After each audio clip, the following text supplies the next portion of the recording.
السلام علیکم دوستو، میں ہوں مجدم خان اور آج ہم کچہری کے دوسرے ایپیسوڈ کو ریکارڈ کر رہے ہیں۔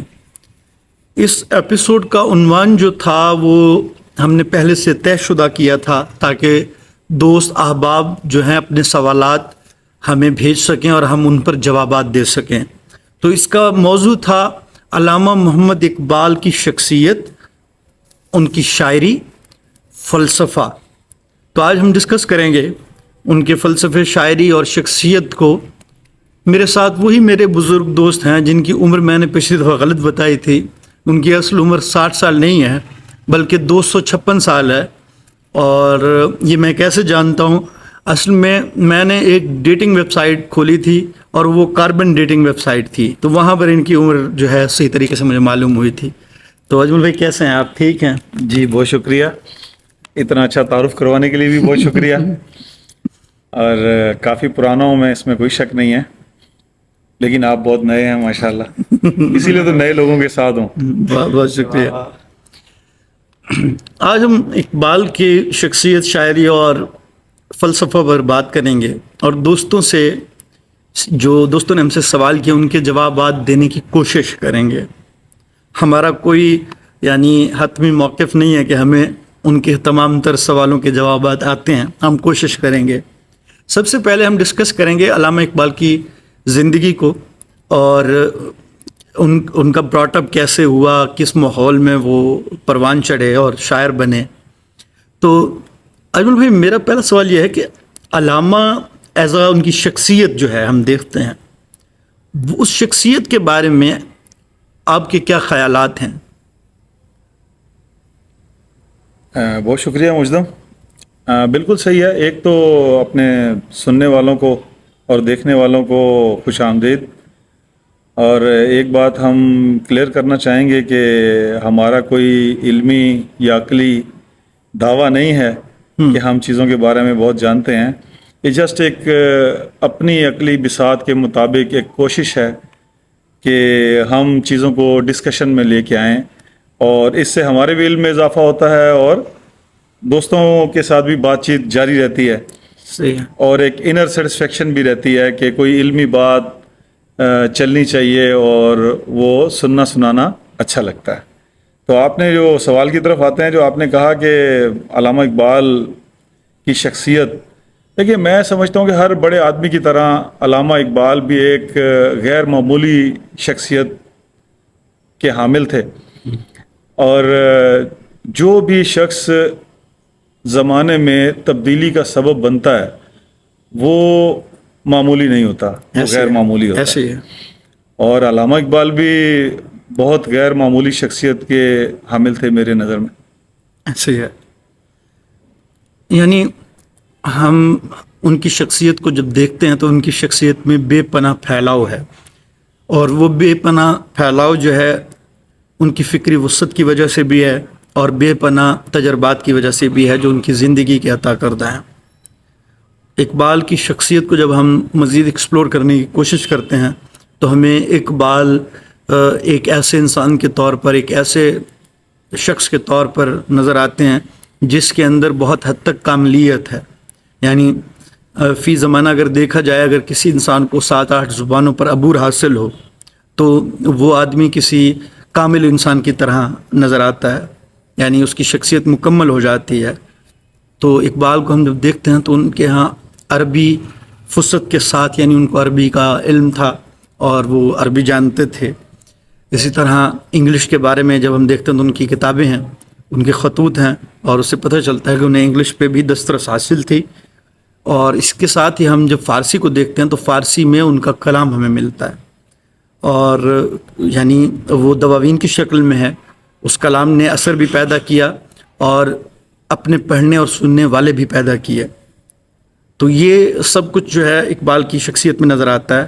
اور اقبال کو جب ہم مزید دیکھتے ہیں تو اس کے ہاں اردو شاعری بھی ہے، وہ عربی اور فارسی دونوں زبانوں کا مکمل عبور کے ساتھ، دونوں زبانوں کے مکمل عبور کے ساتھ تراکیب اور وہ ساری چیزیں ہمیں نظر آتی ہیں کہ اسے زبانوں کی کتنی پرکھ تھی۔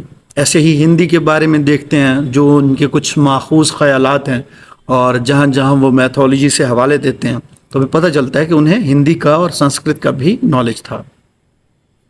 بالکل، اگر ان کی ہم شاعرانہ صلاحیت کی بات کریں اور علمی صلاحیت کی بات کریں تو علامہ اقبال ایک ایسی آفاقی شخصیت کے حامل تھے کہ جو علمی لحاظ سے ان کی شخصیت کا پھیلاؤ اور شاعرانہ مرتبہ انہوں نے اپنے اظہار کا ذریعہ شاعری کو بنایا، بالکل، اور ایسا نظریہ بنایا کہ آج اردو ادب کے جسم میں ایک نئی خوشبو کی طرح اپنی شاعری جو ہے وہ انہوں نے صلاحیت کی۔ یہ بالکل آپ بہت اچھی بات کر رہے تھے کہ اقبال کا یعنی ایک احسان ہے کہ انہوں نے اردو میں اپنی شاعری رقم کی اور اردو کو ذریعہ اظہار بنایا۔ اگر وہ چاہتے تو شاید ساری شاعری ہی فارسی میں کر سکتے تھے اور وہ اتنے ہی مقبول ہوتے جتنے آج اردو میں ہیں۔ بہرحال ہم ان کی شخصیت کے حوالے سے بات کر رہے تھے۔ جب ہم ان کی شخصیت کو دیکھتے ہیں تو بابو ہم یہ دیکھتے ہیں کہ اس شخصیت میں یہ ہے کہ وہ جرمنی گئے پڑھنے کے لیے، اس وقت کی سب سے اعلیٰ ترین جو فلسفے کی یونیورسٹی تھی اس میں داخلہ لیا، اس میں فلسفے کی تعلیم حاصل کی، اور میٹا فزکس ان کا تھیسس تھا، پرشین میں جو میٹا فزکس ہے۔ تو یعنی یہ ایک شخصی پھیلاؤ یہ ہے کہ انہوں نے تعلیم اعلیٰ یعنی اس وقت کی اعلیٰ ترین یونیورسٹی اور اعلیٰ ترین تعلیم حاصل کی۔ پھر اس کے بعد ہم جب دیکھتے ہیں کہ ان کے مراسم بڑے لوگوں کے ساتھ تھے، اور اگر اردو میں استاد بنایا سب سے پہلے تو وہ داغ دہلوی رحمۃ اللہ علیہ ہیں، یعنی داغ صاحب اردو ادب کے ایک استاد شاعر ہیں اور صاحب اسلوب شاعر ہیں۔ دیکھیں، اس میں کوئی شک نہیں ہے کہ علامہ اقبال اور داغ صاحب کو بھی اس بات پہ فخر تھا کہ انہوں نے اظہار بھی کیا اس بات کا کہ علامہ جیسے عظیم شاعر کی اصلاح میں ان کا ہاتھ ہے یا انہیں موقع ملا۔ اور علامہ اقبال جو شروع سے ہی ان کا شخصی پھیلاؤ ہر بڑے آدمی کی طرح بڑا تھا۔ جب انہوں نے ان کی شاعری کو آپ دیکھ لیں، پہلے ادوار کی شاعری، جو ایک عام شاعر، عام نوجوان جب شاعری کی طرف راغب ہوتا ہے تو وہ اپنے ارد گرد کے ماحول سے متاثر ہوتا ہے، ایسے ہی ہے، اور ارد گرد کے ماحول میں اس کی دنیا، اس کے گھر سے لے کر، پھر اس کے محلے سے لے کر، پھر اس کے شہر سے لے کر، پھر اس کے ارد گرد جو ہے اس کے ملک تک جاتی ہے۔ جیسے پہلی ان کی نظم دیکھ لیں آپ، ہمالیہ، انہوں نے ہندوستان کی عظمت کو بیان کیا، اس میں ہمالیہ کی عظمت کو بیان کیا، اسے ایک ہندوستان کی دیوار سے تشبیہ دی کہ یعنی کہ پروٹیکشن کے لیے، کہ جی ہمارے یہ سیکیورٹی کا پرپز ہے۔ تو اسی اثنا میں بہت سارے انہوں نے تراجم کیے، اور ایک غیر معمولی پھیلاؤ ہے ان کی شاعری کا۔ دوسرے دور میں ایک ادراکی کیفیت تھی ان کی شاعری میں کہ جب انسان اپنے اس ایپسٹیم سے نکلتا ہے اور آگے بڑھتا ہے، ریشنلائز کرتا ہے چیزوں کو، دوسروں سے متاثر ہوتا ہے، اور جب وہ یورپ گئے اور انہوں نے وہ تاثر دیکھا، اس ماحول سے بھی وہ متاثر ہوئے، ان قوموں کے ترقی سے متاثر ہوئے، اور اپنی تناظری سے تو وہ پہلے ہی متاثر تھے، لیکن ان کو اپنی قوم بڑی یاد آئی۔ تو انہوں نے ایک موضوع کا انتخاب بس یہ کیا، میں سمجھتا ہوں کہ امت مسلمہ کو انہوں نے جگانے کی کوشش کی، اور ان کی تنزلی پہ بڑے وہ نالاں تھے، لیکن انہوں نے ان کو جگانے کے لیے وہ ہر فکری لحاظ سے اور شاعرانہ عظمت کے لحاظ سے وہ بڑا کام کیا۔ بلا شبہ ایسے ہی ہے، یعنی ہم جب اقبال کو پڑھ رہے ہوتے ہیں اور جب ہم اقبال کی شخصیت، شاعری اور فلسفہ کی طرف راغب ہوتے ہیں تو ہم دیکھتے ہیں کہ اقبال کے یہاں جس طرح یہ تین چیزیں موجود ہیں، اسی طرح ان کی زندگی میں بھی تین ادوار ہیں، اور یعنی پہلا دور وہی دور ہے جس میں اقبال نوجوان ہے اور وہ اپنے ارد گرد اپنی مٹی سے، سارے جہاں سے اچھا ہندوستان ہمارا، یعنی کیونکہ اس وقت یہ بھی تھا کہ ہندوستان میں قوم پرستی پر مبنی بہت ساری تحریکیں چل رہی تھیں، اور یعنی شیو سینا بھی تھی، اور تحریک بھی تھی، ریشمی رومال جیسی تحریکیں بھی تھیں جن کی یعنی بنیادیں کہیں نہ کہیں قوم پرستی سے جڑی ہوئی تھیں. تو اقبال کے اندر بھی یہ قوم پرستی کا جذبہ اجاگر ہوا، اور اقبال نے بھی ان موضوعات کا انتخاب کیا جن میں ہمالیہ کی نظم کا آپ نے حوالہ دیا، اور گوتم بدھ کے حوالے سے ان کی نظم ہے، رام کے حوالے سے ان کی نظم ہے، بابا گرو نانک کے حوالے سے ان کی نظم ہے، اور یعنی ان کی عظمت کا اعتراف ہے، مہاویر کے حوالے سے ہے. تو وہ اقبال جو بچوں کے لیے بھی نظمیں لکھ رہا ہے، وہ اقبال جو یعنی مکڑی اور مکھی کی کہانی لکھ رہا ہے، بچے کی دعا لکھ رہا ہے، تو یہ وہ اقبال ہے جو اپنے یعنی کنٹینیوسلی ارتقا کر رہا تھا. میں ہمیشہ ایک بات کرتا ہوتا ہوں کہ کسی بھی شاعر کو جب کسی شاعر کو سجیسٹ کرنا ہو تو اقبال کو کیا کرو، کیونکہ اقبال کے ہاں ارتقا نظر آتی ہے. اقبال نے بتدریج ترقی کی ادب میں، اور بتدریج یعنی ان کے ہاں ایک ارتقا جو ہے وہ قائم ترین شکل میں نظر آتا ہے. اس میں بالکل آپ صحیح کہہ رہے ہیں کہ اقبال کا جو ارتقا ہے، جو آپ نے کہا کہ میں سجیسٹ بھی کرتا ہوں کہ اقبال کو پڑھا کرو، ایک بچے کی سوچ سے لے کر ایک علمی بزرگ تک ان کی شاعری جاتی ہے. صحیح ہے، بالکل. اور جو ان کی آخری ادوار کی، ان کے آخری دور کی شاعری ہے، اس نے تو انقلاب برپا کر دیا نا.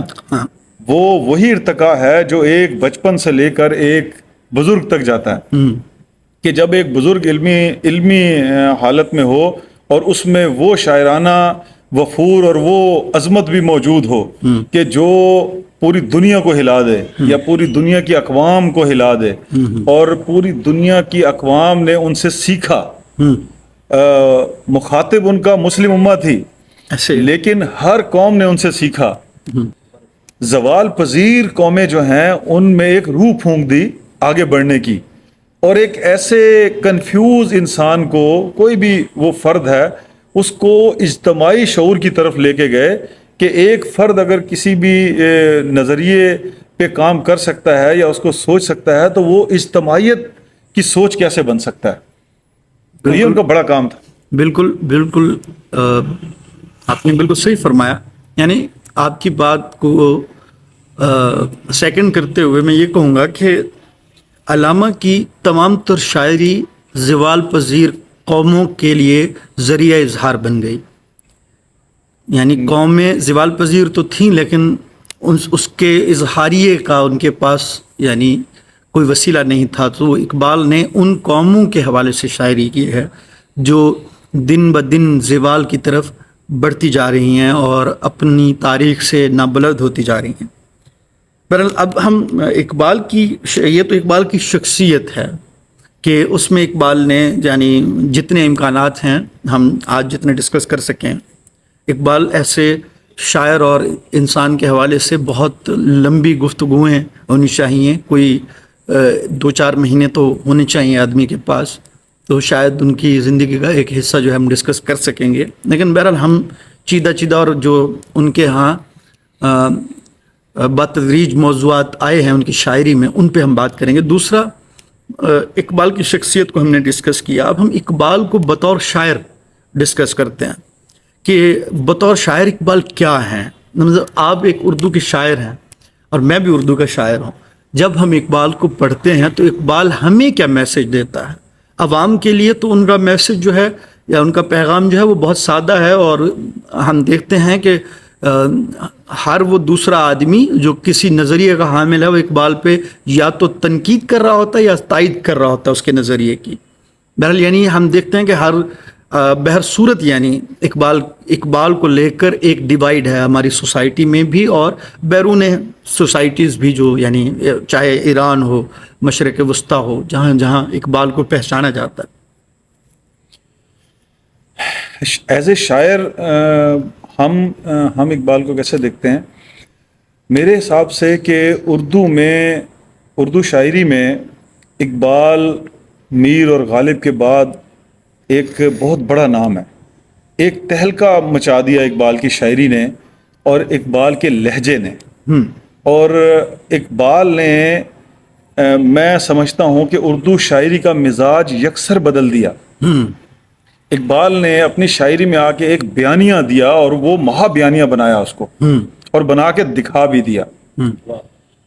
اور اگر میں ان کا ایک شعر کوٹ کروں کہ عروج آدم میں خاکی سے انجم سہمے جاتے ہیں کہ یہ ٹوٹا ہوا تارا مہ کامل نہ بن جائے۔ واہ واہ، اور شاعرانہ عظمت آپ یہ دیکھ لیں کہ جو اقبال نے امیجری بنائی وہ کسی دوسرے کے پاس نہیں تھی، ایسے ہی ہے، اور افاقی سطح پہ جو انہوں نے لہجہ اختیار کیا وہ آسمانی کتابوں کا لہجہ تھا، ایسے ہی ہے، خطابت تھی ان میں۔ خطابت تھی ان میں۔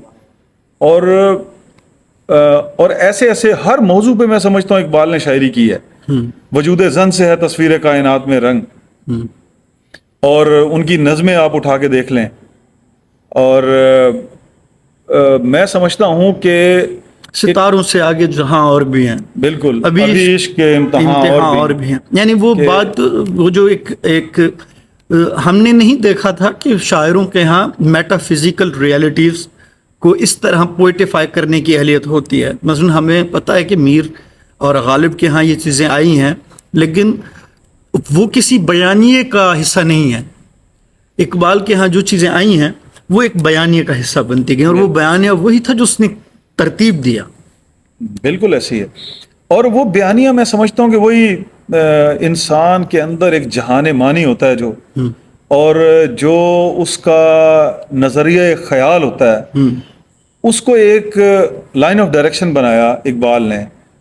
میں سمجھتا ہوں اقبال کا مخاطب صرف مسلم امہ نہیں تھی، کیونکہ وہ اس قوم کا حصہ تھا، اور اس قوم کی عظمت بھی جانتا تھا جو تاریخ میں تھی، جو تاریخی اعتبار سے اس کو پتہ تھی، اور اس کو زوال پذیر ہوتے ہوئے بھی وہ اپنی آنکھوں کے سامنے دیکھ رہا تھا، جو کہ اس قوم کا ایک فرزند ہوتے ہوئے اس کے لیے بیئریبل نہیں تھی۔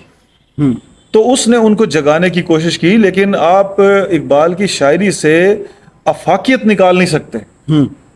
وہ ہر انسان کے مسئلے کو اس نے ڈسکس کیا ہے۔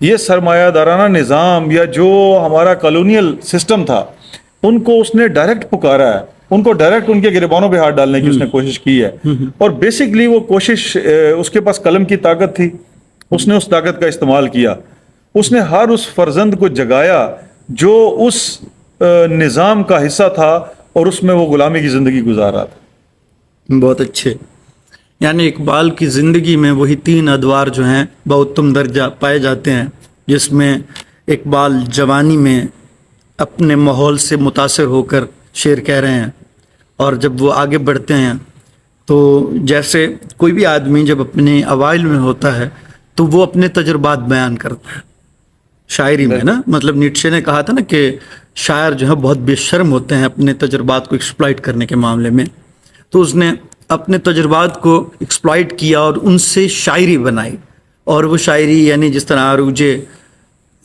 آدم خاکی سے انجم سہمے جاتے ہیں، تو یہ وہی یعنی اس نے اپنے تجربے سے شعر کہے، یا وہ مکڑی اور مکھی والی نظم، یا بچے، پہاڑ اور گلہری۔ اچھا، پھر ہم اقبال کو دیکھتے ہیں، وہی اقبال فارسی میں شعر کہہ رہا ہے، اور کارل مارکس جیسے انسان کی عظمت کا اعتراف فارسی میں کر رہا ہے کہ نیست پیغمبر و لیکن در بگل دارت کتاب، پیغمبر نہیں ہے لیکن کتاب یہ بھی رکھتا ہے۔ تو یعنی اس کے اندر یہ چیز تھی کہ وہ اپنے عہد کے بڑے لوگوں کے کو پرسیو کرتا تھا، سمجھتا تھا، اسے اندازہ تھا، ادراک تھا کہ میرے عہد کے بڑے لوگ کون سے ہیں، جیسے اور اس عہد کے بھی یعنی بڑے لوگوں کا اس کو ادراک تھا جو اس سے قبل ہو گزرے ہیں۔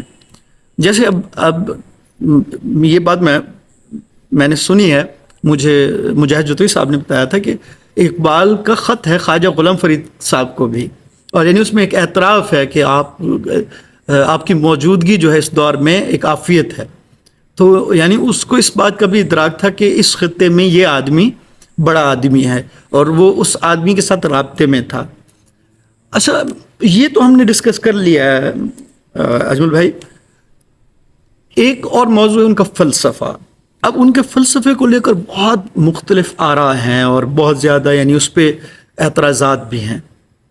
خودی کا فلسفہ، جی بالکل، اعتراضات بھی ہیں اور بہت سارے لوگ ان کو جوڑتے ہیں کہ جی وہ مغربی فلسفیوں سے متاثر تھے. دیکھیں اقبال ایک ایسا کردار تھا کہ وہ متعصب نہیں تھا.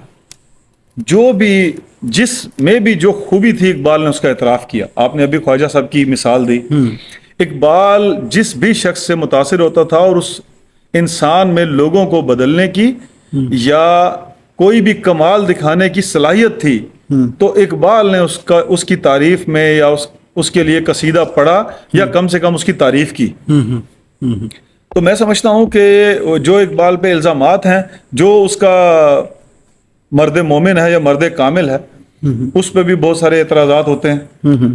تو اس پہ بات آتی ہے کہ وہ نیٹشے سے انہوں نے تاثر لیا یا متاثر ہوئے.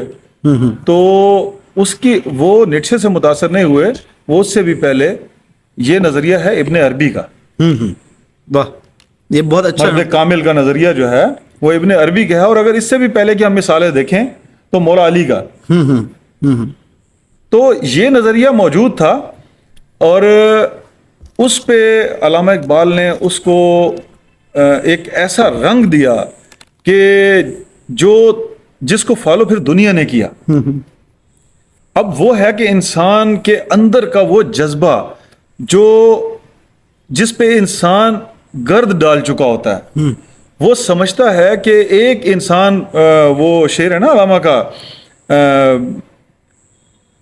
کیا ہے یار وہ,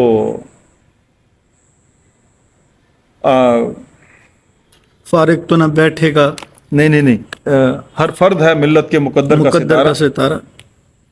ہر فرد ہے ملت کے مقدر کا ستارہ. تو یہ چیز, وہ جو جوالا مکھی ہے, وہ اس نے باہر نکالنے کی کوشش کی ہے کہ لوگوں میں اگر وہ جذبہ نہیں پیدا ہوگا یا مسلم امت میں جو جذبہ موجود تھا وہ آج پیدا نہیں ہوگا تو یہ غلامی کی زندگی گزارتے رہیں گے اور ان کا انجام بھیانک. اقبال کی روایت میں بھی ابن عربی سے ہے نا, ایسے جو تصوف کی روایت ہے, تو وہ تو اس نے وہاں سے لیا. لیکن بہرحال اقبال نے کبھی بھی کسی کی عظمت سے انکار نہیں کیا. لیکن کرٹک بڑے آدمی کے اپنوں میں ہی پیدا ہوتے ہیں, بیگانوں میں بھی پیدا ہوتے ہیں. وہ خیر ان کا معاملہ ہے, ان کا حق ہے, وہ اپنے طریقے سے اس کو کرٹیسائز کرتے ہیں.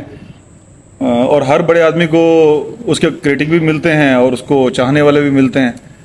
تو اس میں تو کوئی, میں سمجھتا ہوں کہ مذائقے کی بات نہیں ہے. اس سے اس کی عظمت کم تو نہیں ہوتی.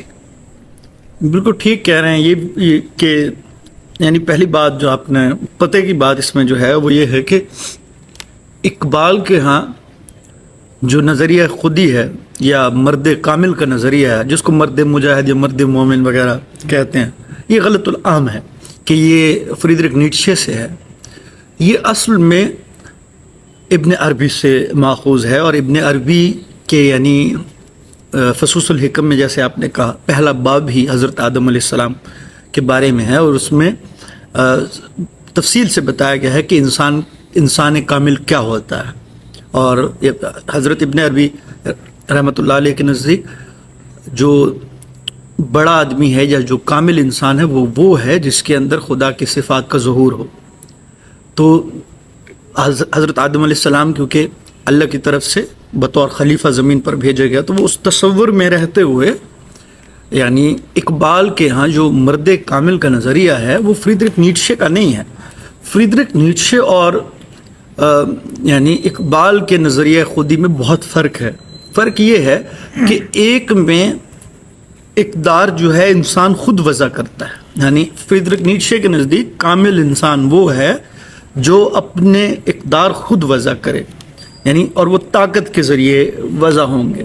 جبکہ اقبال کے ہاں کامل انسان وہ ہے جس کے اقدار خدا کی طرف سے وضع ہوں اور وہ یعنی اس کی ذات میں وہ اقدار نظر آئیں اور اس صفات باری تعالیٰ کی شکل میں نظر آئیں. تو یہ بہت فرق ہے. اصل میں وہی ہے نا کہ کم علمی جو ہے اس نے ہمارے معاشرے میں جہالت کو بہت زیادہ پیدا کیا ہے. اور اقبال کیونکہ ایک سافٹ ٹارگٹ رہا ہے ہمیشہ سے, اقبال سے وہ بھی خوش نہیں ہے جن کے بارے میں وہ آخری عمر میں لکھتا رہا, اور وہ بھی خوش نہیں ہے جن کے بارے میں وہ اوائل میں لکھتا رہا, اور وہ بھی خوش نہیں ہے جن کے بارے میں اس نے درمیانی زندگی میں لکھا. یعنی کہ ممبر خطیب کے ہاتھ میں آ گیا تو اس نے خطیب کو بھی تو برا کہا اپنی شاعری میں. اس کے نزدیک جو ہے وہ یہ سمجھتا ہے کہ جیسے مسلم امہ کے حوالے سے اس کی رائے یہ تھی، اس نے غلام قادر روہیلہ نظم جو ہے اس کی بہت بڑی نظم ہے میرے حساب سے، کیونکہ اس نے صرف ایک واقعے کو بیان کیا ہے جو کہ غلام قادر روہیلہ کے حوالے سے ہے کہ بھی وہ شراب پی کے ٹن ہو کے سن ہو کے دھن ہو کے اپنے اس میں سو گیا، اور اس وقت اس نے تقریباً تیمور کے سارے خاندان کو ذبح کر دیا تھا، بس اس کی بیٹیاں بچی ہوئی تھیں. تو وہ سو گیا. اس نے یعنی اقبال نے اس قصے کو اس طرح کوٹ کیا کہ جب آفت آتی ہے تو آفت کرتی کیا ہے.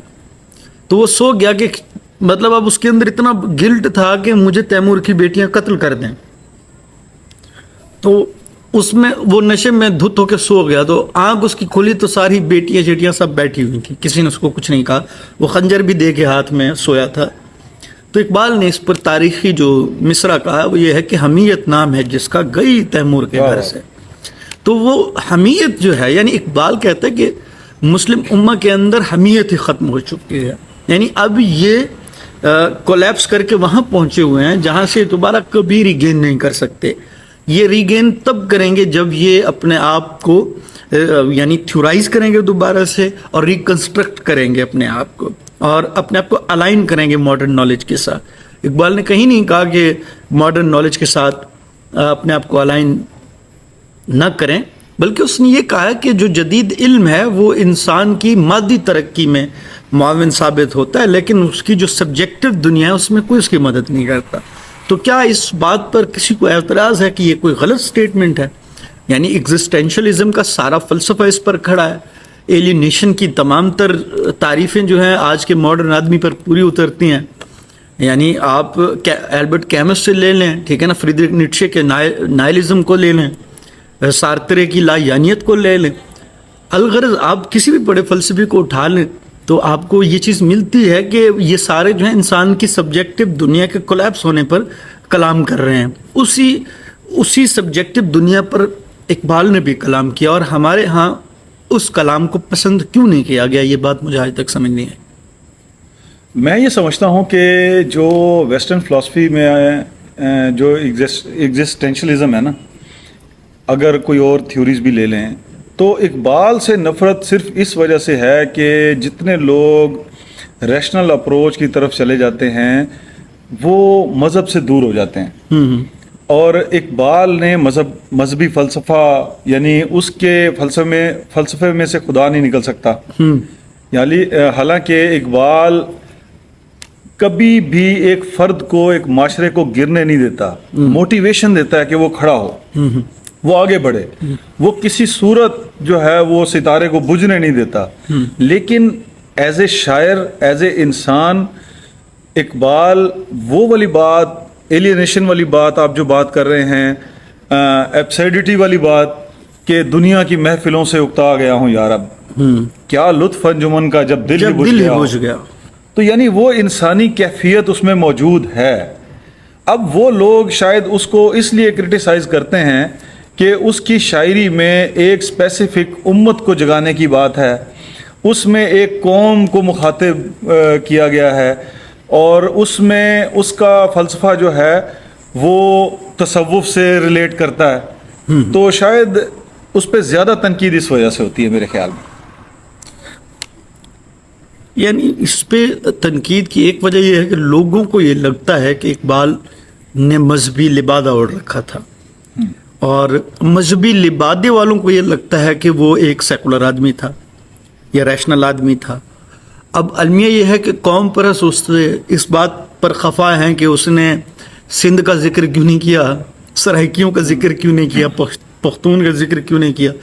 تو اقبال کے یہ چیز ہمیں صراحت کے ساتھ نظر آتی ہے کہ اس نے کسی بھی اس سبجیکٹ کو جب پکڑا تو اس کو کلیت میں لیا. یعنی اگر قوم پرستی تھی تو اس کے اندر بھی وسعت تھی، وہ ہندوستان کے لیول پر تھی، وہ برصغیر کے لیول پر تھی. تو اگر ایسے یعنی مذہبیت بھی ہے تو وہ اس کے اندر ایک آفاقی پہلو ہے. یعنی وہ محض ہندوستان کے مسلمان کی بات نہیں کر رہا، وہ تو کاشغر سے لے کر اپنا بغداد کے مسلمانوں تک کی بات کر رہا ہے، یا جہاں جہاں مسلمان آباد ہیں سب کی بات کر رہا ہے. یعنی وہ ایک خاص طرح کی آفاقیت جس کو ہم کہیں گے وہ اقبال کے ہاں ہے. یا پھر ہم اس کو اگر دوسری طرف دیکھیں تو یعنی وہ جو کہ اپنی شاعری کو اس نے زوال پذیر امتوں کے لیے وسیلہ اظہار بنایا ہے کہ زوال پذیر امتیں جو ہیں وہ ان کے پاس کلام کا ہی کوئی موجب نہیں ہوتا، ان کے پاس کلام کرنے کی اہلیت ہی نہیں ہوتی، تو ایٹ لیسٹ ان کے پاس اب کچھ کہنے کو آ گیا اقبال کے شکل میں. میں سمجھتا ہوں کہ اقبال ایک ایسا معصوم آدمی تھا جس کے ساتھ تاریخ نے بھی انصاف نہیں کیا اور اپنی قوم نے بھی انصاف نہیں کیا، اور باقی نے تو خیر کرنا ہی نہیں تھا. اور اقبال نے اس میں کوئی ذاتی لسانی علاقائی تعصب نہیں تھا، وہ بہت آفاقی شخصیت کا حامل شخص تھا. اس نے جو مذہبی نظریہ بھی پیش کیا اس میں بھی آپ نے جیسے کہا نا، اس میں بھی بہت بڑا کینوس تھا. اس کا بھی مقصد کسی ایک قوم کو اٹھانا نہیں تھا، اس کا بیسک مقصد یہ تھا کہ اس دبی ہوئی قوم کو، اس زوال پذیر امت کو اس سطح پہ لانا جو اس کی عظمت تھی. اب اس عظمت میں کہیں ظلم نہیں تھا، اس عظمت میں وہی طریقہ کار تھا کہ جو گریٹر قوموں کا ہوتا ہے بیسکلی. تو یہ اقبال کے ساتھ شاید بڑی زیادتی ہو گئی، کیونکہ اگر کوئی کسی آج کل کے مولوی کی سطح کا شخص ہوتا تو شاید اس کو کوئی ڈسکس نہ کرتا. میں سمجھتا ہوں کہ اس پہ اتنا کرٹیسزم بھی اس کی عظمت کی نشانی ہے. واہ، اچھی بات. اور اس کی تسلیم ہے. ایسے ہے، بڑا آدمی وہی ہوتا ہے جس پر بات ہوتی رہتی ہے، اس کے مخاطب ہمیشہ زندہ لوگ ہوتے ہیں. تو ہمیں اقبال پر ہونے والی تنقید سے یہ پتہ چلتا ہے کہ اقبال نے زندہ لوگوں کو مخاطب رکھا اپنا، اور انہی سے خطاب کیا، اور وہ لوگ اسے رد بھی کرتے ہیں، اسے قبول بھی کرتے ہیں، اسے پذیرائی بھی دیتے ہیں، اور بعض جو ہیں وہ اس کے ہونے سے بھی انکار کر دیتے ہیں. تو یہ اقبال کی عظمت ہے. اب ہم اگلے سلسلے کی جانب بڑھیں گے جو سوال جواب کا سلسلہ ہے. حنظلہ رحمت ہمارے ساتھ ہیں، یہ سوال ہمیں بتاتے جائیں گے تو ہم ان پہ ڈسکشن کریں گے. سوال شہباز مشکل کا، علامہ اقبال کے ساتھ منسوب جھوٹی کہانیوں پر روشنی ڈالیے گا، اور مزید یہ کہ جس مرد مجاہد کا تصور ڈاکٹر صاحب نے دیا اس پر آج کے دور میں کوئی پورا اترتا ہے یا نہیں، یا اترا جا سکتا ہے یا نہیں، اور مشورہ ہے. یعنی انہوں نے سوال کے ساتھ مشورہ بھی دیا. بہرحال کوئی بھی بڑا آدمی ہوتا ہی تب ہے جب اس کے ساتھ افسانے جڑے ہوئے ہوں. تو اقبال کے ساتھ بھی کیونکہ ان کی شخصیت میں بہت زیادہ پھیلاؤ ہے، بہت ساری کہانیاں بھی شامل ہیں جو حقائق پر مبنی نہیں ہیں. تو ایسی چیزیں غالب کے ساتھ بھی وابستہ ہیں، میر کے ساتھ بھی وابستہ ہیں. بڑے آدمی کے ساتھ کہانیاں جڑی ہوتی ہیں. اس بات کا صرف یہی جواب ہے. دوسرا فلسفے کی انہوں نے بات کی، ڈاکٹر صاحب کا فلسفہ. تو ڈاکٹر صاحب کا فلسفہ ہم تفصیل سے ڈسکس کر چکے ہیں، اور یہ بھی بتا چکے ہیں کہ ان کا فلسفہ جو ہے جہاں سے لوگوں کو لگتا ہے ماخوذ ہے وہاں سے ماخوذ نہیں ہے. آگے ندیم ملک صاحب کا سوال ہے کہ علامہ محمد اقبال کے بعد دوسرا اقبال پیدا کیوں نہیں ہے؟ میرے خیال میں یہ تو وہ کون سے ڈاکٹر ہوتے ہیں جو اس پہ تحقیق کرتے ہیں، بچے وغیرہ، یعنی جو زچگی کے حوالے سے جن کی انفارمیشن ہوتی ہے کہ جینیٹک، ہاں یہ جینیٹک انجینئرنگ کا مسئلہ ہے کہ ویسا کیوں نہیں ہوا، کیونکہ اس میں خواہش ہے کہ ہونا چاہیے تھا. تو بڑا آدمی بڑی مشکل سے پیدا ہوتا ہے میرے بھائی، بہت وقت لگ جاتا ہے. ہزاروں سال، وہ کیا ہے اس کا ہی شعر ہے نا، ہزاروں سال نرگس اپنی بے نوری پہ روتی ہے، بڑی مشکل سے ہوتا ہے چمن میں دیدہ ور پیدا. اس کا ایک اور بھی جواب بن سکتا ہے.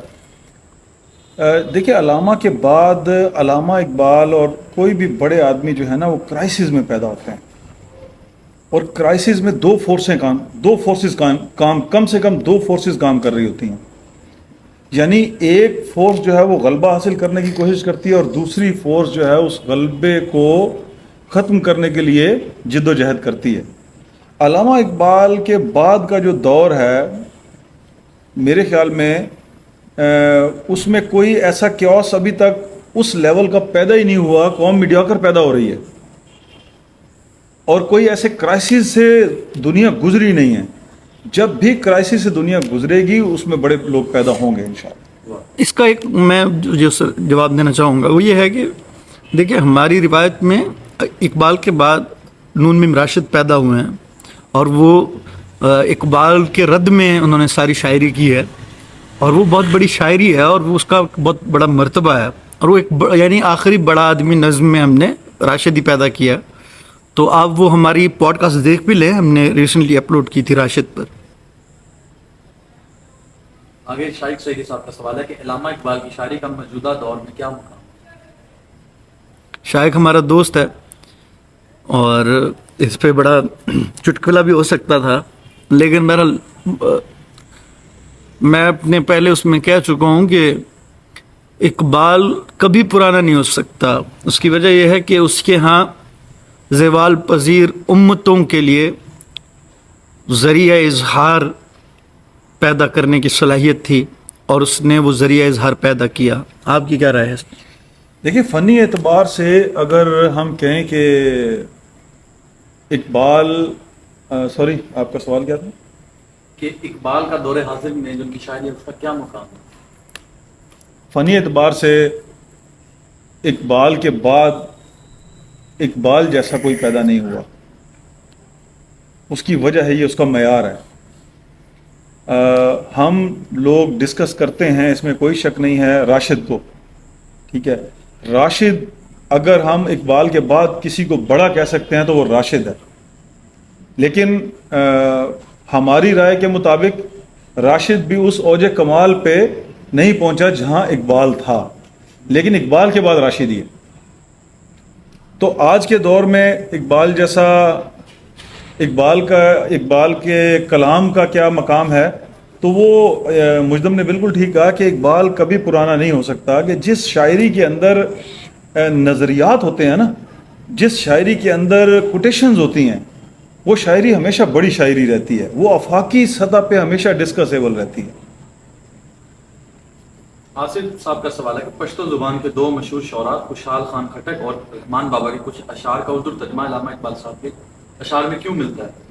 کیا یہ انہوں نے ترجمے کا باقاعدہ ترجمے کو ظاہر کیا یا یہ واقعہ ایک چوری تھی؟ اقبال صاحب کی ایک نظم بچے کی دعا ہے وہ انگریزی شاعرہ کی نظم کا ترجمہ ہے, اس پہ آپ کو کیا ہے؟ انگریزی نظم کے آگے ماخوذ لکھا ہوا ہے, اقبال نے اس کو منظوم ترجمہ کیا. اس بات کو ایسے سمجھنا چاہیے کہ اقبال کے ہاں جو چیزیں ترجمے کی شکل میں ہیں یا اس طرح ان پہ کسی طرح کی چوری کا گمان ہوتا ہے, وہ تمام تر چیزیں اصل میں اس روایت سے ہیں جو استفادے کی روایت تھی. اردو ادب جو ہے جس کو ہم ٹریڈیشن کہتے ہیں, اس میں ایک دوسرے سے استفادہ کرنے کو برا نہیں سمجھا جاتا تھا. یعنی ایک ہی خیال پر دو لوگ شعر کہہ سکتے تھے اور وہ چوری نہیں سمجھا جاتا تھا. دوسری بات یہ ہے کہ یہ جو کہہ رہے ہیں پشتو زبان کے دو بڑے نام ہیں, خوشحال خان خٹک اور بابا رحمان بابا یا رحمان بابا اور بابا رحمان, یہ جو اصحاب ہیں دونوں, ان کے ہاں پشتو زبان کی بڑی شاعری ملتی ہے اور تصوف کے حوالے سے بھی ہے. جو اقبال نے چیزیں ترجمہ کی ہیں وہ میرے خیال میں خوشحال خان خٹک کی وصیت ہے, جس میں اس نے کہا کہ محبت مجھے ان جوانوں سے ہے ستاروں پہ جو ڈالتے ہیں کمند, اس طرح سے ہے. یا فارسی میں بھی یعنی اشعار کہے اور باقاعدہ خوشحال خان خٹک کی عظمت کا اعتراف کرتے ہوئے کہے, اور ایسے بابا رحمان کی عظمت کا اعتراف کیا. یعنی اقبال اگر انہیں منظوم نہ کرتا تو کیا وہ ایک پنجابی بولنے والے یا سندھی یا سرائکی یا دیگر جو زبانیں ہیں پہاڑی زبانیں ہیں بولنے والے کو کبھی پتہ بھی چلتا خوشحال خان خٹک کیا کہہ گئے ہیں؟ کیونکہ پشتو ایک ایسی زبان ہے یعنی جس کے لیے باقاعدہ ایک ٹرانسلیٹر کی ضرورت پڑتی ہے. یعنی دوسرے صوبے کا آدمی جو ہے اس کو ایک بیچ میں ایک مترجم ہو تو تب سمجھ آتی ہے. تو میرے خیال میں یہ سرکہ نہیں ہے اور یہ استفادہ کی روایت تھی, اور اس میں اور ایک اور بڑی بات جو میرے ذہن میں آتی ہے وہ یہ ہے کہ اقبال نے اپنے فلسفے کے حوالے سے جو مصدقہ افراد تھے یا جو لوگ اس کے فلسفے کی تائید کر رہے تھے ان افراد کے ہاں سے چیزیں لی ہیں اور ان چیزوں کو پوئٹیفائی کیا ہے اردو کے، یعنی جو اردو ادب میں جس طرح شعر کہنے کے پیمانے ہیں ان پہ پورا رکھ کے، کہ ایسا نہیں ہے کہ وہ شعر جو ہے محض کوئی ترجمہ ہے بلکہ وہ اردو میں بھی آ کر اسی طرح کے شاہکار بن گئے۔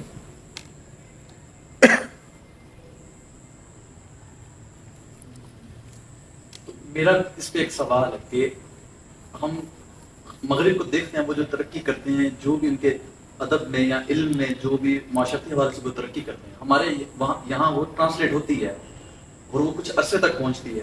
تو اقبال صاحب نے جو بھی کیا شاعری کو لے کے، ان کے فلسفے کو لے کے، تو میر اور غالب صاحب کو جس عہدے میں ہم بٹھاتے ہیں اردو ادب میں، تو اقبال کو بھی ہم ان دونوں کے بعد ایک جگہ دیتے ہیں، تو کیا وہ جگہ جو ان کو دی جاتی ہے وہ ان کو درست دی جاتی ہے؟ کیونکہ وہ ایک ٹرانسلیٹر کا آپ نے لکھا کہ وہ ایک ٹرانسلیٹ کر رہے ہیں کچھ چیزوں کو۔ نہیں، میں نے ایسا نہیں کہا کہ وہ ٹرانسلیٹ کر رہے ہیں، میں نے کہا کہ انہوں نے ان چیزوں کو اپنی شاعری کا حصہ بنایا جو ان کے فلسفے کی تائید میں تھی۔ مطلب کوئی آدمی اٹھ کے یہ کہہ دینا کہ بھوجپوری سے کوئی چیز لے لیا، نہیں لی، ظاہر ہے اس وجہ سے نہیں لی کہ بھوجپوری میں ان کی شاید تائید کرنے والا آدمی کوئی نہیں تھا، تو انہوں نے انہی چیزوں کو منظوم ترجمہ کیا جو ان کے فلسفے کے فروغ کے لیے یعنی جو معاون کا کردار ادا کر سکتی تھی۔ جیسے خوشحال خان خٹک کے ہاں ایک حمیت پائی جاتی ہے ان کی شاعری میں، جگانے اور انقلاب لانے اور اس طرح کی چیزیں، تو کیونکہ اقبال خود ایک انقلابی شخصیت ہے اور انقلابی شاعری کے حامل تھے تو انہوں نے وہاں سے وہ چیزیں لیں۔ اب رحمان بابا صوفی شاعر تھے تو انہوں نے وہاں سے ویسے ہی لیا جیسے ابن عربی کی بہت ساری چیزیں لی، جیسے اپنا کیا کہتے ہیں بھارتی ہری کی انہوں نے اقبال نے چیزیں لی ہیں بہت ساری، اس سے بھی لی ہیں، اس کے شعروں سے لی ہیں۔ سنسکرت یہ کوئی 5ویں صدی میں ہو گزرا ہے یہ آدمی، پھول کی پتی سے کٹ سکتا ہے ہیرے کا جگر، مرد ناداں پر کلام نرم و نازک بے اثر، یہ لیا ہوا ہے اس سے، تو اس میں کوئی ایسی بات نہیں، اس نے اس کے وقار کو ختم نہیں کیا، اس کو ایک یعنی بہترین انداز میں پیش کیا اور وہ اردو میں ضرب المثل بن گئی ہیں وہ چیزیں۔ جو جس مقام پہ اقبال کو بٹھایا گیا آپ کی نظر میں وہ درست ہے؟ ہاں درست مقام ہے نا، یعنی وہ اتنا بڑا آدمی تھا کہ وہ ایک چیز جو ایک تہذیب میں رائج تھی اس کو جب اٹھا کے اس نے اپنی اردو ادب کا حصہ بنایا تو وہاں بھی وہ چیزیں جو ہیں اسی طرح یعنی قابل فہم بھی ہوئیں اور ان چیزوں کو پذیرائی حاصل ہوئی، تو یہی کامیابی ہوتی ہے اور کیا ہوتی ہے۔ کسی بھی شاعر کو آپ ٹوٹیلٹی میں دیکھیں گے نا، جزوی تقسیم کے ساتھ تو نہیں اس کا اندازہ لگائیں گے، اگر اس کا یہ مقام ہے تو اس کی ٹوٹیلٹی میں، یعنی اقبال کو اگر ہم یعنی چور اچکا سمجھتے ہیں کہ اس نے چیزیں ادھر سے اٹھائیں ادھر سے اٹھائیں، تو سب سے پہلے ہمیں ولی دکنی کا گریبان پکڑنا چاہیے اور اس کے بعد میر کا پکڑنا چاہیے اور اس کے بعد غالب کا پکڑنا چاہیے، کیونکہ ان کے ہاں بھی بہت سارے شعر ہیں جو فارسی ادب سے یا ادھر ادھر سے لیے گئے ہیں، تو ہم ان کے بارے میں اس لیے بات نہیں کرتے کیونکہ اسے یہ دیکھیں نا صاف پتہ چلتا ہے کہ ایک آدمی کے ہاں بیانیہ ہے اور ایک آدمی کے ہاں نہیں ہے، کیونکہ اقبال جو ہے سم ہاؤ اس کی پوئٹری جو ہے وہ پولیٹیسائزڈ ہے، باقیوں کے ہاں شاعری جو ہے وہ شعر برا شعر کی اس میں ہے، یعنی شاعری تو ہے، ایسا نہیں ہے کہ وہ بڑی شاعری نہیں ہے لیکن وہ صرف شاعری ہے، اس کے ساتھ اس میں اور کچھ نہیں ہے۔ اقبال کے ہاں شاعری پلس ایک یعنی ایک فلسفہ بھی ہے، ایک ایسا اظہار بھی ہے کہ ایک عام آدمی جب وہ سنتا ہے تو محض شاعری کے لیے نہیں سن رہا ہوتا بلکہ اس کی سمتیں بھی درست ہو جاتی ہیں اس کو سن کر۔ ایک سوال مبین بھارے جو ہمارے بہت اچھے دوست ہیں ان کا ہے کہ اقبال نے جو نیچے کے جو فلسفہ تھا اس میں جو اس نے پوائنٹ اٹھائے ہیں وہ پوائنٹ کون کون سے ہیں؟ وہ تو بیسکلی ایک ہی میں سمجھتا ہوں کہ جو اقبال پہ جو بات آتی ہے وہ ایک ہی ہے، فلسفہ خودی پہ بات کرتے ہیں کہ ول ٹو پاور جو ہے نیچے کا اس پہ انہوں نے لیا ہے کہ جی فلسفہ خودی جو ہے وہ نیچے سے لیا۔ اس کا میں نے پہلے بھی آپ کو جواب دیا کہ اس سے بہت پہلے جو تصوف کی روایت ہے، جو علامہ اقبال کی روایت ہے اور جس سے وہ بعد میں مستفیض بھی ہوئے اور انہوں نے بہت کچھ حاصل بھی کیا اور اس پہ انہوں نے شاعری بھی کی. وہ ابن عربی سے ہے, اس کا پہلا باب ہے مرد کامل کا, جو حضرت آدم علیہ السلام کے لیے انہوں نے استعمال کیا. تو ان کا یہ غلط العام ہے کہ ان پہ یہ بات ہے کہ جی انہوں نے خودی کا فلسفہ وہاں سے لیا. یعنی اقبال کے یہاں جو خودی ہے وہ بے راہ رو نہیں ہے, یعنی اس کی کوئی ایسا نہیں ہے کہ اس میں جو اخلاقیات ہیں یا ان ساری چیزوں کو وہ مرد کامل جو ہے اقبال کا, وہ ایسا انسان نہیں ہے جس نے پرانی اخلاقیات کو ترک کر دیا. سمجھ رہے بات؟ یعنی نیٹشے کا جو مرد کامل ہے جس کو اوبرمنش کہتے ہیں, وہ انسان ہے جس نے اپنی اخلاقیات, اقدار اور سیاسیات اور معاشیات اور الغرض سائنس ہر چیز جو ہے خود وضع کرنی ہے. یعنی مطلب کہ آپ اگر اس کی فریدرک نیٹشے کی کتاب ہے بقول زرتشت وہ پڑھ کے دیکھ لیں, اس میں وہ اس ناول میں وہ یہی سمجھانے کی کوشش کر رہا ہے پورے ناول میں کہ ایک آدمی خود کیسے یعنی آقا بن سکتا ہے. سمجھ رہے بات؟ اس میں اقبال کے یہاں خود آقائی کا تصور نہیں ہے. یعنی کی وفا تو نے محمد سے تو ہم تیرے ہیں, یہ جہاں چیز ہے کیا لوح و قلم تیرے ہیں. یعنی وہ اس کے ہاں جو چیز اقبال کے ہاں جو ہمیں ملتا ہے وہ یہ ہے کہ آپ یعنی وہ جو شریعت ہے, شریعت محمدی صلی اللہ علیہ وسلم, اس شریعت کی پاسداری اور اس کے ساتھ عمل, اور عمل جو ہے وہ اس نوعیت کا ہونا چاہیے کہ اس کے اندر حمیت پائی جاتی ہو, اور وہ حمیت اس نوعیت کی ہو کہ وہ دنیا میں تبدیلی برپا کر سکے. یعنی علم بھی اس کے اندر شامل ہے کہ نئے جہانوں کی سیر بھی اگر تو نے کرنی ہے تو تجھے اپنا علم خود پیدا کرنا پڑے گا. یہاں پہ یہ ڈیوائیڈ ہے کہ جو افراد جو ہے نا جنہیں ریشنل تھنکنگ کے حوالے سے یعنی ایک بیماری لاحق ہے, وہ یہ سمجھتے ہیں کہ ریشنل یعنی جو نالج ہے وہ شاید اپنی اس میں یونیورسل ہوتا ہے. تو ایسا نہیں ہے, نالج کے اندر بھی یونیورسلٹی نہیں ہوتی. یعنی مطلب اب اسٹرنگ تھیوری کے ہوتے ہوئے اور کوانٹم میکینکس کے اندر جو انسرٹنٹی ہے اس کے ہوتے ہوئے ہم کون سے علم کی بات کر رہے ہیں کہ وہ یونیورسل علم ہے. سمجھ رہے بات؟ تو اقبال جو ہے بار دیگر کر رہا تھا کہ بھئی میں اس خودی کا قائل ہوں جو خودی مجھے خدا کے قریب کرے, خدا کے تقرب سے یعنی جو بھی میں سامنے لاؤں. یعنی اقبال کی خودی میں خدا کا تصور تو ختم نہیں ہو جاتا. نیٹشے کے یہاں جو خودی کا تصور ہے اس میں خدا کی تو کوئی جگہ ہی نہیں ہے. گاڈ از ڈیڈ سے تو وہ شروع ہوا. ٹھیک ہے نا, مطلب اس نے کتاب لکھی فریدرک نیٹشے نے کہ دی جینیالوجی آف مورلس, اخلاقیات کی جینیالوجی اس نے ڈسکس کیا کہ اخلاقیات کو ٹریس کیا کہاں سے آئی ہیں. تو اس نے تو یعنی اپنا دعویٰ ہی اس سے شروع کیا ہے کہ ایک انسان جو ہے وہ ٹریس کر سکتا ہے کہ اس کی اخلاقیات جو ہے وہ غلامانہ ہے یا بھیڑ چال والی اخلاقیات ہے, یا اس کی یعنی جو اخلاقیات ہے وہ آقاؤں والی ہے. سمجھ رہے بات؟ تو نیٹشے کے یہاں ول ٹو پاور تھی, یعنی طاقت کی خواہش سے وہ کہتا تھا اقدار پیدا ہوتا ہے. یعنی ایک آدمی جب طاقت حاصل کر لیتا ہے تو وہ دنیا میں نئے اقدار پیدا کر سکتا ہے. اقبال کے یہاں یہ معاملہ نہیں ہے. اقبال کو یہ مسئلہ ہی نہیں ہے کہ اقدار پیدا کرنے ہیں. اقبال یہ کہتا ہے کہ طاقت کا اصل مقصد خدا کا قرب حاصل کرنا. سمجھ رہے بات؟ یعنی یہ بنیادی جو ہے فرق ہے فریدرک نیٹشے. باقی کمنٹ سیکشن میں دیکھیں, باقی سب لوگ تقریباً ایک ہی سوال آتا ہے ملتے جلتے کہ اقبال نے چوری کی ہے, جسے ہم ہماری زبان میں ستہ کہتے ہیں شاید, اور اس کی نظمیں انہوں نے اٹھائی ہیں یا انہوں نے ترجمہ کیا. باقی سب کا یہی ایک سیم تقریباً سوال آتا ہے. ایک سوال عرفان محمود علوی صاحب کا تھا, وہ کیا تھا؟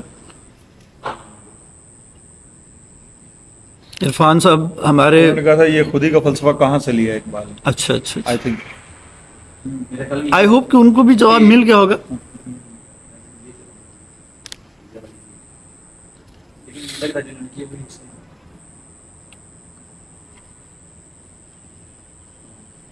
عرفان علوی صاحب کا سوال ہے کہ اقبال کے فلسفے کو کہاں سے اخذ کریں گے؟ اقبال کا فلسفہ خود ہی کیا ہے؟ اقبال کے نزدیک مسلم سائنسدان جابر بن حیان، ابن سینا، ابن رشد اور دیگر کس قدر معتبر ہیں؟ اقبال کے نزدیک مسلم امت کس اہم نقطہ کی وجہ سے زوال کا شکار ہے؟ اقبال کے نزدیک مسلم امت جو ہے کس وجہ سے یعنی زوال کا شکار ہے، یہ بھی ہم پیچھے ڈسکس کر چکے ہیں کہ اقبال یہ سمجھتا تھا کہ امتیں جو ہیں وہ ترقی تب کرتی ہیں جب ان کی داخلی اور خارجی دنیا جو ہے ایک ہی طرح سے یعنی ایک ہی سمت پر ہوں.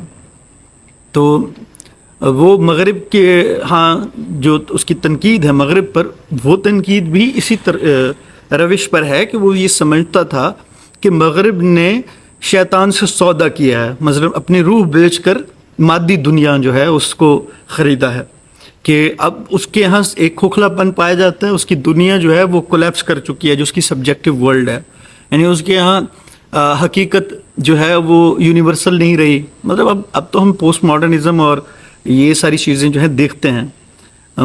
فار ایگزامپل دریدہ کے فلسفے کے بعد تو حقیقت پر بات کرنا جو ہے وہ ایسے ہے جیسے ایک احمقانہ کام. دوسری یہ ہے کہ اقبال یہی سمجھتے تھے کہ مسلم امہ جو ہے اسے دوبارہ سے اپنے آپ کو ریکنسٹرکٹ کرنا چاہیے، اور کلام کی روایت کی بحالی کے لیے وہ یعنی کوشاں رہے ہیں ساری زندگی. ہاں یہ ضرور ہے کہ وہ عقل کے حوالے سے ایک رائے رکھتے تھے، اور وہ وہی رائے تھی جو امام غزالی رحمۃ اللہ علیہ کی تھی کہ عقل جو ہے یعنی اس کی ایک خاص حد تک رسائی ہے، اس سے زیادہ حواس جو ہیں وہ ایک خاص حد تک نتائج جو ہیں وہ دے سکتے ہیں. جب ہم ان ساری چیزوں کو دیکھتے ہیں، ایون کہ اگر مغرب کی ساری ترقی کو بھی دیکھا جائے تو وہی پوائنٹ ہے جو اپنا امام غزالی نے بیان کیا تھا کہ عقل کی وہی ساری چیزیں، اس کے بعد تو عقل کے ٹولز ہیں. یعنی اب جو ہم سب کر رہے ہیں عقل کو جس طرح ہم استعمال کر رہے ہیں، عقل نے کچھ ٹولز پیدا کر دی ہیں، اور وہ ٹولز بھی مسلمانوں کے پیدا کردہ ہیں. یعنی یہ فائنڈنگ بھی ابن رشد کی تھی. وہ ابن رشد کو غلط نہیں سمجھتا تھا، نہ وہ جابر بن حیان کو غلط سمجھتا تھا کسی کو بھی. وہ اپنی روایت کے لوگوں کو اس لیے کوٹ کرتا تھا کیونکہ وہ انہیں سب سے بڑا آدمی سمجھتا تھا. یعنی ہماری شاعری کی زبان میں ان ساری چیزوں کو تلمیحات کہا جاتا ہے، یعنی کسی ہسٹورک ریفرنس یا کسی تاریخ ساز شخصیت کا حوالہ شعر میں دینا. تو اس نے جہاں جہاں بھی ان لوگوں کا ذکر کیا ہے برے معنی میں نہیں کیا، بس یہ کہا کہ یعنی یہ وہ راز نہیں پا سکے جو راز ابن عربی کو پتہ تھا. اور یعنی ہم جب ابن عربی رحمۃ اللہ علیہ کی کتب کا مطالعہ کرتے ہیں، اسپیشلی فصوص الحکم وغیرہ کا، تو ہمیں اس میں سوچنے اور سمجھنے کے نئے طریقے جو ہیں ان کا ادراک ہوتا ہے. ہمیں یہ پتہ چلتا ہے کہ علم جو ہے اپنے اصطلاحیں بھی خود پیدا کرتا ہے اور اپنے میٹافرز بھی خود پیدا کرتا ہے. اور اس میں ایک تھوڑی سی بات کہوں گا کہ ایک بات آپ یاد رکھیں، آپ تاریخ عالم اٹھا کے دیکھ لیں کہ اگر قوموں کے اندر ایسے لوگ پیدا نہیں ہوتے جن کا موٹیویشن لیول ماورائی ہوتا ہے، یعنی وہ اس حد تک رائی کو پہاڑ بنا کے جب تک وہ پیش نہیں کرتے وہ قومیں کبھی اٹھتی نہیں ہیں. علامہ اقبال نے اپنی قوم کے اندر وہ روح پھونکنے کی کوشش کی کہ جو اس کو اس عظمت پہ لے کے جائے گا جو کبھی اس کی تھی. وہ اتنی زوال پذیر تھی، اور جو تنقید بھی ہوتی ہے یا جو لوگ کہتے ہیں کہ یار یہ فلسفہ انہوں نے کہاں سے لیا یا ان کا مقصد کیا تھا، دیکھیں مقصد آپ ایک فرد سے لے کر آپ ایک قومی سطح پہ، عالمی سطح پہ، آفاقی سطح پہ جو بھی بات کریں گے وہ روح آپ نہیں پھونکیں گے تو آپ کبھی بھی بڑا کام، جب تک آپ اپنے اندر کا خوف ختم نہیں کر سکتے تب تک آپ کو وہ منزل نظر نہیں آ سکتی. یعنی وہ جو اوور مین کا کانسیپٹ ہے نا، وہ اگر آپ کے اندر آئے گا نہیں، آپ کسی بھی انداز میں اس کو پیش کریں گے، کسی بھی لحاظ سے آپ اس کو پیش کریں گے، اگر آپ وہ والی موٹیویشن نہیں دیں گے. آج بھی آپ دیکھ لیں کہ کوئی بھی موٹیویشن والی بات جو ہے وہ ہمیں ایک دم ہم میں ایک کرنٹ پیدا کرتی ہے، کچھ کرنے کو دل کرتا ہے. اس کا مطلب ہے کہ ہماری فطرت میں، ہماری جبلت میں وہ چیزیں موجود ہیں، اس کرنٹ کی ضرورت ہے. اور اگر کرنٹ پیدا کرنے والے میں علم و فہم موجود ہو اور اس کا انفلوئنس موجود ہو اور اس کا شاعرانہ مرتبہ اتنا بلند ہو تو وہ کیوں نہیں کرے گا؟ وہ اس کا بہت بڑا کام ہے اور یہ انہوں نے بہت بڑا کام کیا. اب قوم میں کرنٹ پیدا ہوا یا کتنا ہوا یا کبھی ہوگا تو وہ امید کی بات ہے، لیکن ادبی لحاظ سے اور فلسفیانہ لحاظ سے ان کا بہت بڑا مقام ہے. یعنی اقبال کے فلسفے کے ماخوذات بھی زیر بحث آ چکے ہیں اور یہ بھی پتہ چل چکا ہے کہ اقبال کہنا کیا چاہتے تھے. جیسے اجمل بھائی بتا رہے تھے کہ اقبال نے یہ محسوس کیا کہ اس امت میں حمیت ختم ہو گئی ہے.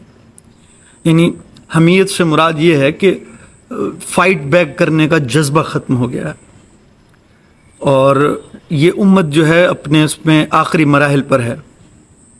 تو اس نے موٹیویشنل یا آپ جیسے بھی کہیں بیداری کی شاعری یا ایسے انقلابانہ اشعار کہے جن سے ایک مسلمان جس کا دنیا میں کوئی مقام نہیں ہے اس میں ایک روح پھونکنے کی کوشش کی کہ وہ دوبارہ سے اپنے آپ کو ری امیجن کرے، ریکنسٹرکٹ کرے اور ری سیٹل کرے اس سوسائٹی میں جس میں وہ صرف ایک کنزیومر ہے، ایک توفیلیہ ہے جو مغرب کے پیدا کردہ علوم کے اوپر گزارا کر رہا ہے.